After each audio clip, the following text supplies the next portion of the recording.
The accident happened on a Tuesday. I remember because I was rushing to get to my evening business class, trying to juggle full-time work and part-time studies.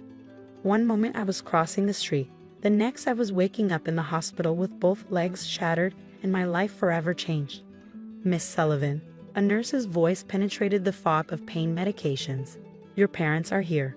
I turned my head, wincing at the movement, to see my mother and father standing in the doorway. Mom's face was tight with worry, but not for me, for their bank account.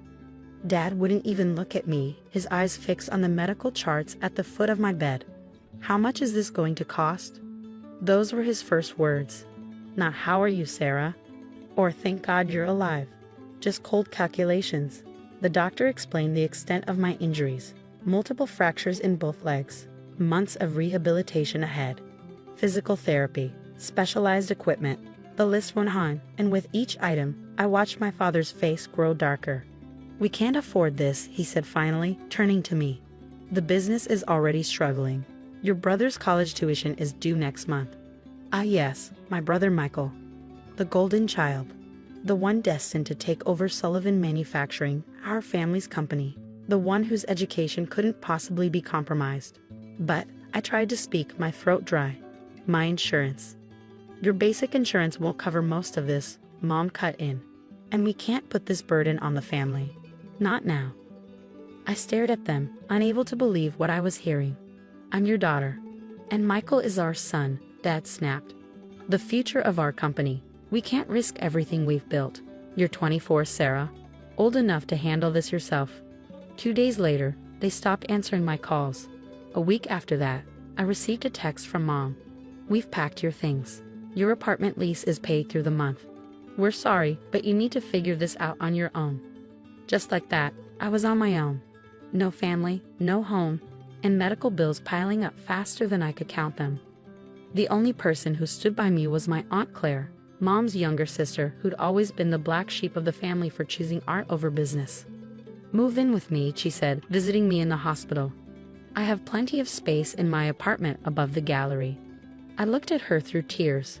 "I can't ask you to take this on." "You're not asking, I'm offering." She squeezed my hand. "Besides, I could use help managing the gallery's accounts once you're back on your feet. That business degree of yours shouldn't go to waste." And so began my new life. The rehabilitation was brutal. Every step was agony. Every small victory shadowed by setbacks. But Aunt Claire never wavered. She drove me to physical therapy, helped me adapt to crutches, then a cane, and finally, painstakingly, to walking on my own again. During those long months of recovery, I threw myself into learning everything about the art world. Gallery operations, artist relationships, market trends, I absorbed it all. My business background combined with Claire's artistic expertise proved to be a powerful combination. "You have an eye for this," Claire said one evening as I pored over auction catalogs. "You see both the art and the opportunity." She was right. Where others saw just beautiful paintings, I saw investment potential. When others focused on famous names, I spotted emerging talents with growing market value. Slowly, I started building connections in the art world, using my business acumen to help Claire's gallery thrive. A year after the accident, I launched our online platform, expanding the gallery's reach beyond our local market. 6 months later, we were handling private collections for some of the city's wealthiest families. The gallery transformed from a modest local venue to a respected name in the art world. Through it all, I heard nothing from my family. Michael graduated with honors, took his place at Sullivan Manufacturing, and got engaged to the daughter of another business family. I learned all this through social media, watching from a distance as life went on without me. Then came the day that changed everything again. I was in my office above the gallery, reviewing potential acquisitions for an upcoming show, when my phone buzzed with an unfamiliar number. "Sarah Sullivan," a crisp professional voice asked. "This is James Morton from Morton & Associates. I'm calling regarding Sullivan Manufacturing." I sat up straighter. I haven't been involved with Sullivan Manufacturing for years. "Nevertheless, this matter concerns you directly." He paused.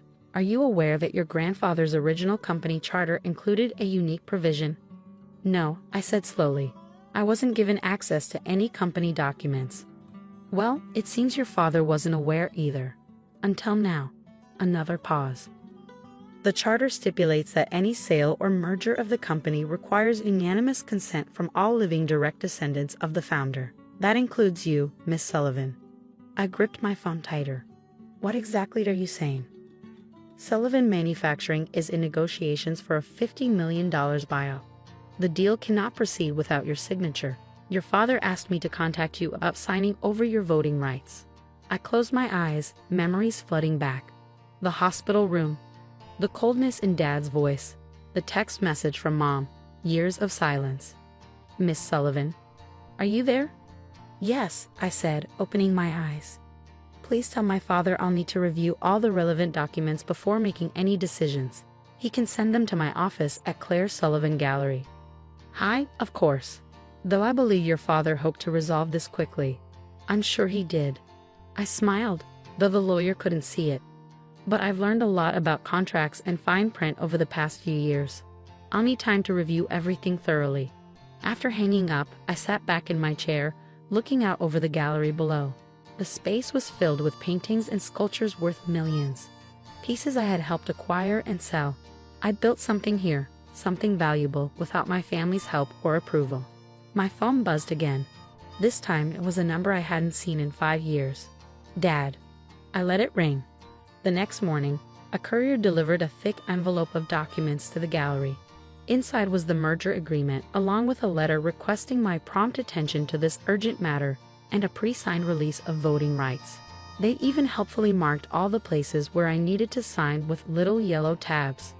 Aunt Claire watched me spread the papers across my desk. Well, this is quite the twist of fate. Grandfather always was thorough, I said, scanning the original charter. I wonder if Dad ever actually read it completely. Knowing your father, he probably thought he knew everything he needed to know. Claire sighed, just like he thought he knew what was best for everyone else. I spent the next 3 days reviewing every detail of the merger. Sullivan Manufacturing, it turned out, was being sold to Global Tech Industries, a larger competitor. The reason for the urgency became clear. Global Tech's offer had a deadline. If the deal didn't close within 2 weeks, they'd walk away. My father called 6 more times. I let each call go to voicemail. His messages grew increasingly agitated. Sarah, be reasonable. This deal is crucial for the company's future. Your brother has worked hard to make this happen. Don't let personal feelings interfere with business. On the 4th day, my mother appeared at the gallery. We're closed for a private event, our receptionist told her. I'm here to see my daughter, Mom said, loud enough for her voice to carry upstairs. I walked to the railing and looked down at her. She seemed smaller somehow, less intimidating than I remembered. Her designer outfit and perfectly styled hair couldn't hide the worry lines around her eyes. Sarah, she called up, we need to talk. I nodded to the receptionist. It's okay, Lisa. She can come up. Mom's heels clicked on the stairs. She paused in my office doorway, taking in the space, the elegant furniture, the valuable artwork, the view of the gallery below. This is impressive, she said finally. Did you think I was living in poverty? I gestured to a chair. Please sit. She perched on the edge of the seat, clutching her handbag like a shield. Your father sent me. I assumed as much. I sat behind my desk. He's never been good at handling his own mistakes. Sarah, please. This merger is everything we've worked for. The company's future depends on it. The company's future, I repeated.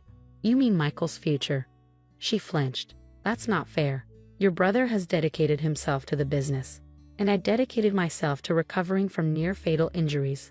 Alone. I kept my voice level. How is Michael, by the way? Still engaged to the venture capitalist's daughter. The wedding is in June, she paused.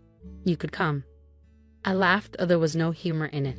5 years of silence, and now I'm suddenly invited to family events. How convenient. We made mistakes, she admitted. But this merger is bigger than our family issues. Global Tech's offer is extremely generous. Yes, I've reviewed the terms. I pulled out the documents. $50 million. Plus executive positions for Dad and Michael in the new company structure. Very generous indeed. Then you understand why. Why you need my signature? I cut her off. Yes, I understand completely. What I don't understand is why I should help the people who abandoned me when I needed them most. Tears welled in her eyes. We thought we were doing the right thing. The business was struggling. Michael's education. Stop. I held up my hand. I don't want to hear about Michael's education again. You chose him over me. That's fine. But now you have to live with the consequences of that choice. What do you want? She asked quietly. Money? A position in the company? I stood up and walked to the window, looking down at the bustling gallery below. You really don't get it, do you? I built something here. Something valuable. Something mine. I don't need your money or your company. Then why won't you sign? I turned back to her. Because for the first time you need me, and I want you to understand exactly how that feels. The next day, my father and Michael showed up together. They didn't bother with the receptionist, charging straight up the stairs to my office. This has gone on long enough, Dad thundered. Sign the papers. I looked up calmly from my computer. Hello, Father. Michael, nice of you to finally visit. Michael stepped forward, every inch the polished executive in his tailored suit. Sarah, you're being childish. This merger is worth $50 million. I know exactly what it's worth. I smiled. I also know Global Tech's deadline is in 9 days, and I know their CEO, Marcus Chen, has a reputation for walking away from deals at the slightest complication. Dad's face reddened. You're threatening to destroy everything we've built. No, I corrected him. I'm exercising my legal right as a descendant of the founder. The same founder whose signature is on my grandfather's charter. The one you apparently never read carefully enough. Name your price, Michael snapped. Everyone has one. I stood up slowly, leaning slightly on my desk. My legs still ached sometimes, a permanent reminder of that Tuesday evening 5 years ago. You want to talk price? I opened my drawer and pulled out a file. Here's my counteroffer. Dad snatched the paper, his eyes scanning quickly. His face went pale. This is insane, he sputtered. 20% of the merger value, a seat on the board of the new company, and a formal acknowledgement of what happened 5 years ago, I added. A public one. Michael grabbed the paper from Dad. $10 million? You must be joking.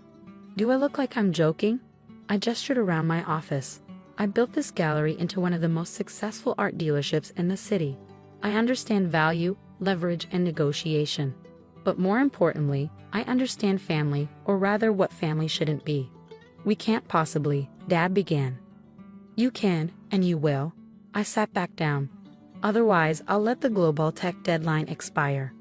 I wonder how Marcus Chen will react when he learns why the deal failed. A week later, I sat in a Global Tech conference room, watching my father read a prepared statement to the assembled board members and press. 5 years ago, our family made a terrible mistake, he read, his voice tight. We abandoned our daughter Sarah when she needed us most. Today, as we embark on this new chapter for Sullivan Manufacturing, we acknowledge that error and welcome her as an equal partner in our future endeavors. I signed the merger documents immediately after. $10 million was deposited into my account the same day. But the money wasn't what mattered. It was watching my father finally admit his mistake in front of everyone who mattered in his world. That evening, I returned to the gallery.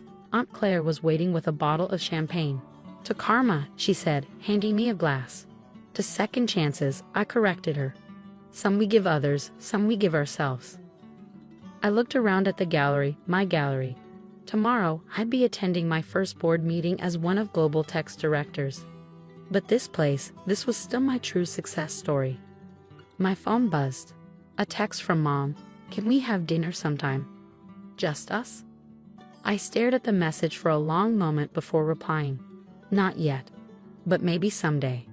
5 years ago, they'd thrown me away when I was broken, assuming I'd never amount to anything. Now I was stronger than ever, and they needed my signature to save their legacy. Sometimes karma works in unexpected ways. And sometimes, the best revenge isn't about getting even. It's about rising so far above those who hurt you that they have to crane their necks just to see how far you've come.